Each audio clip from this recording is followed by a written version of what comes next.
Монгол хэл 4-р анги. Өнөөдрийн хичээлээр бүгдээрээ балархай гişгийн зөөлрөх үүргээ баттгах давтнаа. За дараах дасгалыг ажиглаарай. Үгийн 1-р үеийн нэг шиг. Үгийн 1-р үеэс хойш орсон гişг. За балархай гişг, өргөлдөд гişг. За зөв холбоё. Үгийн 1-р үеэс үеийн гişгийг ямар гişг гэх вэ? Үгийн 1-р үеэс хойш орсон гişгийг ямар гişг гэх вэ? За өргөлдөд гişг гэх нь тийм үү? Яагаад гэвэл маш тод сонсогддог учраас. За 1-р үеэс хойш орсон гişгийг балархай гişг гэдэг. Яагаад гэвэл тод биш, бүтэг сонсогддог. За балархай гişгийн үүргээ давтъя. За балархай гişг нь 3 үүрэгтэй байдаг тийм ээ. 1-дүгээрт ялгах, 2-дугаарт гიშгжүүлэх, 3-дугаарт зөөлрүүлэх үүрэгтэй байдаг. За ялгах гişгийг бол бид нэр ин гээгүүлэгч, г гээгүүлэгч, үйл үгийнхээ оноос нэрийг ялгана гэж үздсэн байгаа тийм ээ. За гიშгжүүлэх үүргийг болохоор гიშгт гээгүүлэгчдэр гიშгт гээгүүлэгчийг нэмэхэд гიშгжүүлдэг. Заримдаг гээгүүлэгчийн дараа гიშгт гээгүүлэгч орвол гიშгжүүлдэг. Заримдгийн дараа заримдаг орвол гიშгжүүлдэг. Үгийн дунд орсон жишийн дараах богино гişгийг гიშгжүүлэх үүрэгтэй гэж үздсэн байгаа. За зөөлрүүлэх үүргийг бол дан зөөлрсөн, давхар зөөлрсөн гэдэг 2 үүрэгтэй байдаг. За цэгийн оронд и зөөлний тэмдэг 2-ын аль тохирохыг нөхөж и гişг ямар үүрэгтэй орсныг нь ярилццгаая. За савх гэдэг үгэн дээр зөөлний тэмдэг орох уу? И орох уу? За үгүй бодож хэлээрэй. Савх гэхүү, савх гэхүү. Зах гэхүү, зах. За зор гэдэг яраас аль нь тохирох вэ хүүхдүүдээ? За шалгая. За уншиж үзээрэй. Савх, зах, зориг, хар, танил, болох, ангир, тарих, хувин, өр, охин, бүлэг. За бичсэнтэй гэж шалгаж үзээрэй. И гişг ямар үүрэгтэй орсныг нь бодоорой. Дараах үгэнд урт гişгээр эхэлсэн залгуур залгахад и балархай гişг ямар үүрэгтэй орох вэ хүүхдүүдээ? За тамир гэдэг үгэн дээр аас гэсэн уртаар гişгээр эхэлсэн залгуур залгасан байна. Солир гэдэг дээр иг, анир гэдэг дээр аас, марноос, за амины, цадгаар, гунгийг гэж болох нь тийм үү? За хамтдаа шалгая. За тамираас гэхэд и гişг ямар үүрэгтэй орсон байна вэ?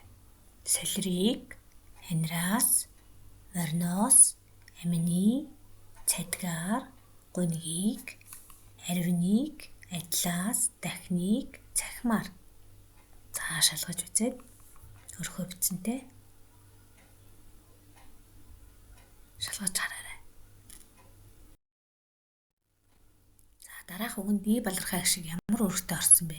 Эдгээр үгсийг чийшлэн тогтоогоорой. За энэ сурах хүчиг дээр байгаа өгнүүд байна тийм ээ. За и балархай гişг ямар үүрэгтэй орсон бэ? За дээрх үгсээс 5 үгийг сонгоод урт гişгээр эхэлсэн залгуур залгаж өгүүлбэр зохиогоорой.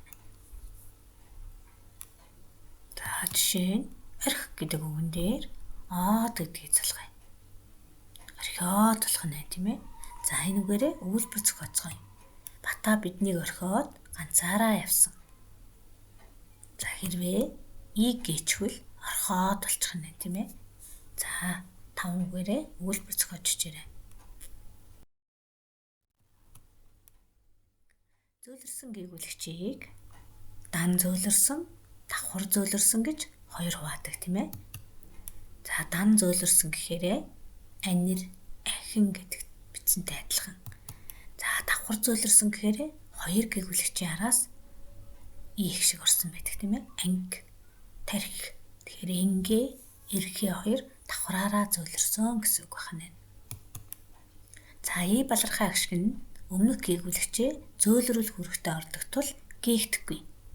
Жишээ нь танил гэхэд тань гэдгээс танил өссөн учраас и балархай агшиг зөөлрүүл хүрэхтэй учраас гээгдэхгүй. Гурилыг гэдэг үгний эрийг зөөлрүүлсэн учраас и балархай агшиг нь гээгдэхгүй. За үгийн дунд орсон жижигшин дараахын их шиг зөөлрүүлэх үүрэггүй тул гээгдэнэ. Жишээ нь энэ үг өөрөө зөөлөн гээгүүлэгч учраас тийм ээ. За жишээ нь жүжиг гэдэг дээр ээр гэсэн уртгшгээр эхэлсэн залгуур залгавал и балархай агшиг нь зөөлрүүлэх үүрэггүй учраас гээгдэнэ. Бүжиг гэдэг дээр эс гэсэн залгуурыг залгахад и балархай агшиг нь гээгдэнэ. Шижир гэдэг дээр и гэдгийг залгахад и балархай агшиг нь гээгдэнэ. Дараах төвөр үйлбэрийг уншаад дан зөөлрсөн, давхар зөөлрсөн гэвлэгтэй үгсийг нь ялгаж бичээрэй.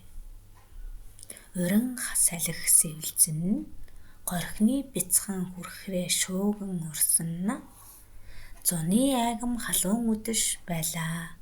Түмэн бодисыг хувиран хувьсахыг судалдаг шинжлэх ухааныг биолог гэнэ.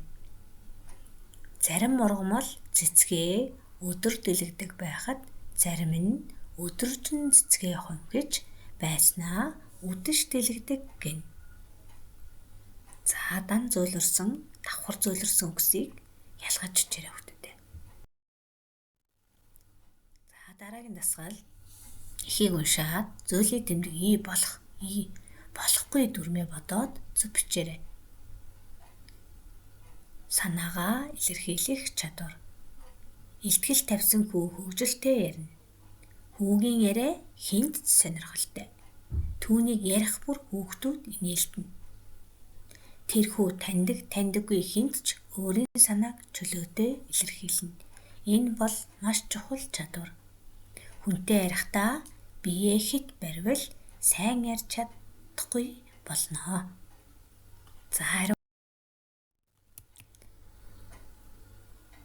За тавьсан гэхэд зөөлний тэмдэг маань хэвээрээ байна.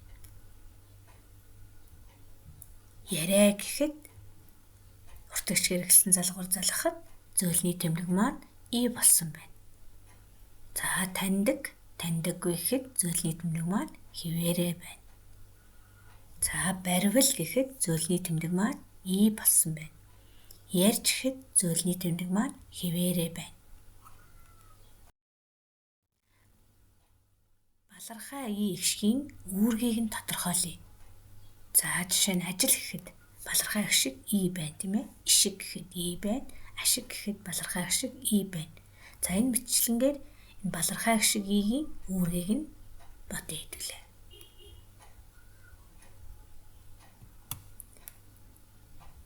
За жишээ нь балархай и ихшгийн ялгах үүргээр орсон үг байна хүүхдүүдээ. За зөөлрүүлэх үүргээр орсон үг байна уу? Ихшигжүүлэх үүргээр орсон үг байна уу? За тэгэхээр бүгдээрээ үгийн дунд орсон жишийн дараахыг ихшигжүүлэх үүргээр орно гэж утсан байгаа тийм ээ. За тэгэхээр ялгах үүрэг байхгүй, зөөлрүүлэх үүрэг байхгүй, бүгд ихшигжүүлэх үүргээр орсон байна. За үйл үгийн хийг гээгүүлэгчийн өмнө орсон ихшиг нь цэгийн оронд нөхөж бичиж бүгдээрээ ямар үүрэгтэй хэдвүлээ? Тий ялгах үүрэгтэй учраас яахгүй байна. Гээгдэхгүй.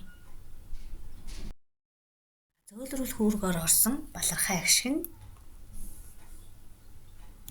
гээгдэхгүй тийм ээ. Ихшигжүүлэх үүргээр орсон балархай агшиг нь нэг үүрэгтэй байвал гээгдэнэ. Хоёр үүрэгтэй байвал гээгдэхгүй. За энэ дүрмээ санаарай. Өнөөдрийн хичээлийг анхааралтай үзсэнд баярлалаа. Хичээлээ сайн давтаарай.